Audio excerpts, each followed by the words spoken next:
Qiyaman. Salaman. Assalamualaikum warahmatullahi wabarakatuh. Waalaikumsalam warahmatullahi wabarakatuh. Julusan.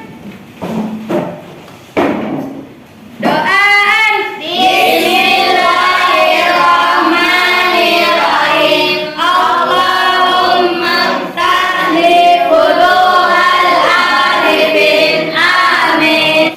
Ya, teman-teman sekalian, sebelum kita mulai saya mau memeriksa kehadirannya dulu. Ahmad Maulana Ramadan Hadir. Al-Qadri, Hadir. Faiza Nabila Zahra. Hadir. Oke, anak-anak sekalian, bagaimana kabarnya hari ini? Alhamdulillah baik. Alhamdulillah, alhamdulillah rabbil alamin, wassalatu wassalamu ala asyrafil anbiya'i wal mursalin sayyidina Muhammadin wa ala alihi wa sahbihi ajma'in. Amma ba'du. Insyaallah pada hari ini kita akan melanjutkan materi kita terkait tentang kebenaran Al-Qur'an sepanjang zaman. Tapi sebelum kita masuk di materi ini, saya ingin bertanya dulu. Minggu lalu atau pertemuan sebelumnya kan kita sudah membahas tentang pokok-pokok isi kandungan Al-Quran. Masih ingat materinya? Masih? Jadi yang kemarin itu bahwa dalam Al-Quran itu memiliki pokok-pokok atau isi kandungan paling tidak ada 7 yang dikemukakan oleh ulama kita. Yang pertama yaitu mengenai tentang akidah, ya, akidah atau keimanan. Ada yang bisa menyebutkan contohnya? Contoh surahnya? Saya surah Al-Ikhlas. Surah Al-Ikhlas. Ya, saya harap Anda sudah paham materi tersebut, dan hari ini kita akan masuk di materi kebenaran Al-Quran sepanjang zaman. Jadi saya minta semuanya dibuka link Google Site yang saya kirimkan, silakan dibuka. Setelah Anda membuka linknya, masuk di kegiatan atau di aktivitas pembelajaran. Setelah itu, buka materi kebenaran Al-Quran sepanjang zaman. Kita akan membahas, coba lihat kegiatan pembelajaran 1. Sub pembahasan komposisi dan pembagian Al-Quran. Melalui proses ini diharapkan kita mampu memahami, menyajikan kesimpulan dan mengomunikasikan materi tentang komposisi dan pembagian Al-Quran. Jadi itu sedikit pengantar terkait tentang materi yang akan kita pelajari hari ini. Dan untuk pendalaman materinya silakan klik linknya. Ada kan link? Ya. Silakan klik linknya untuk pendalaman materi. Sekarang, Bapak mau tanya, ketika Anda membaca Al-Quran, apakah ada yang memperhatikan komposisi dan struktur ayat-ayat yang ada dalam bacaan Al-Quran ini? Iya, benar. Ada yang pernah, ada yang tidak? Iya. Oke. Yang pernah, apa-apa yang diperhatikan ketika membaca Al-Quran? Halamannya, terus? Letak jusnya, misalnya jus berapa? Juz, letak juz, atau ya. Apalagi? Ada yang lain? Tajwid? Masih ada? Huruf tebal, beda bawah dulu. Ya. Jadi selain dari apa yang disampaikan oleh temannya tadi, sebenarnya masih banyak lagi ya, masih banyak komposisi atau pembagian dalam Al-Quran itu. Saya mau Anda perhatikan gambar ini, perhatikan gambar itu yang ada di materi. Kemudian siapa yang bisa memberikan tanggapan terkait tentang hal ini? Apa saja yang Anda lihat dari gambar ini? Silahkan berkomentar. Awal jusnya dicetak tebal. Awal juz dicetak tebal. Jadi awal juz dicetak tebal sebagai penanda bahwa ini adalah awal juz. Ya, masuk di penjelasan materi.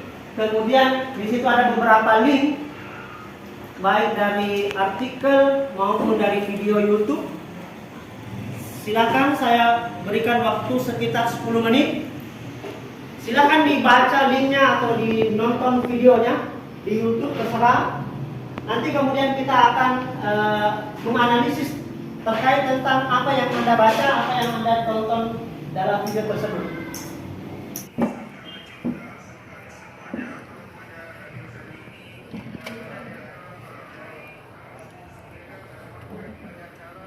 Menamatkan kitab suci Al-Quran.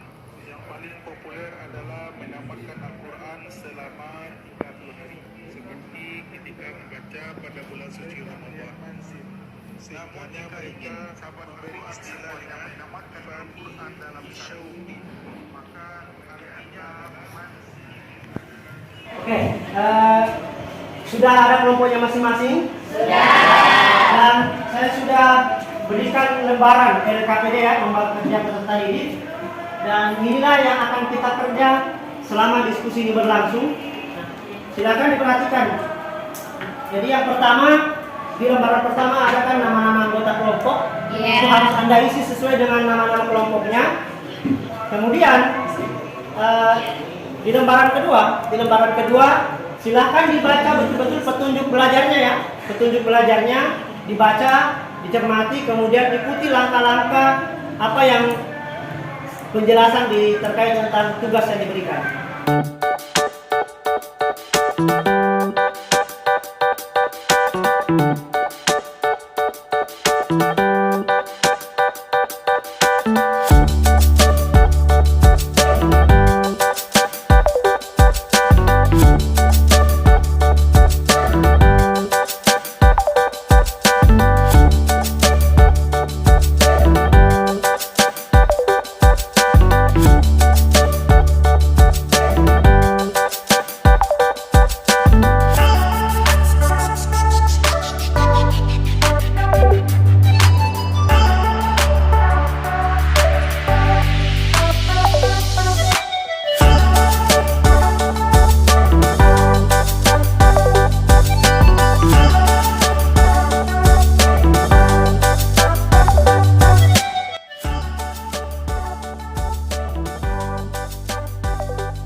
Jadi anak-anak sekalian, tadi sudah kita diskusikan bersama dengan teman kelompoknya masing-masing, dan kita akan lanjutkan sesi berikutnya, yaitu kita akan presentase.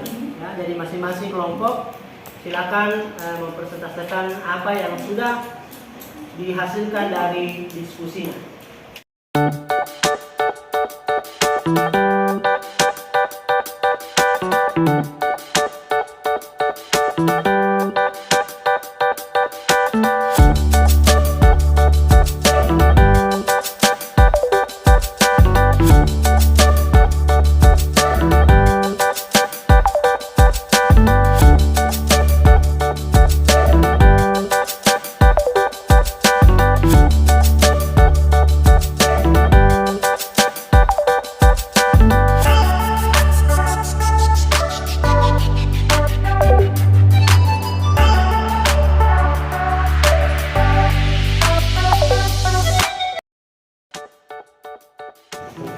Oke anak-anak sekalian, tadi kita sudah mendengarkan masing-masing kelompok mempresentasikan hasil diskusinya. Nah, sebagai penguatan saya akan memberikan beberapa poin catatan terkait materi kita hari ini. Anda bisa lihat.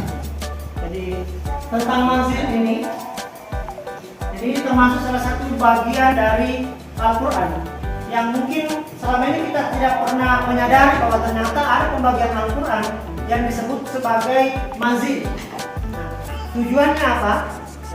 Manzil ini tujuannya untuk memudahkan kita menyelesaikan atau menghatamkan Al-Quran selama 7 hari atau selama 1 minggu.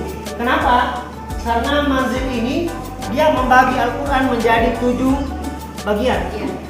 Jadi ke-7 bagian inilah yang mempermudah kita untuk menyelesaikan bacaan kita selama 7 hari atau selama 1 minggu. Oke, saya rasa sampai di sini pertemuan kita hari ini ya. Dan insya Allah di pertemuan berikutnya kita akan masuk materi tentang Makkiyah dan Madaniyah. Ya. Makkiyah dan Madaniyah juga ini termasuk dari pembagian Al-Quran. Mari kita tutup pertemuan kita hari ini dengan bersama-sama membaca doa kafaratul majelis yang akan dipimpin oleh salah satu teman kita. Silakan Fairuz Fatir Pimpin doa kafaratul majelis. Bismillahirrahmanirrahim. Subhanakallahumma wa bihamdik nashhadu an la ilaha